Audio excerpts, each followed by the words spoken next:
Luis Manzano at Jeneline Mercado, nag-break na nga ba? Yun nga, sinabi ko, may kasal, may break. Mag-uusap nga sila kung ano muna. Kasi diba, masyadong malalayo yung kinakalat nilang chismis eh. Sa kabila ng chismis, paganda raw ang relasyon ni na Luis at Jeneline, katulad na lang ng career ng TV host na tila wala na raw bakasyon sa dami ng trabaho. Araw-araw pinagkakataon kasi na lahat ng show ko at hosting lang at saka tape. So kahit paano I get to rest. At eto pa ang isang latest. Katulad ni Luis, super busy rin ang modelong si Georgina Wilson, pero may panahon pa rin daw siya para magbakasyon, lalo na sa darating na Holy Week. Hopefully I can come together with like a quick vacation plan. Baka naman maiwan ako dito na wala na tao.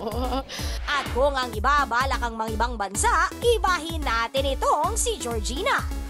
I would love to go to Palawan. I mean, I only went to El Nido when I was a child, and I feel that people fly so far to come to, visit these exotic destinations, and tayo 1 hour away, and I have to take advantage of those things.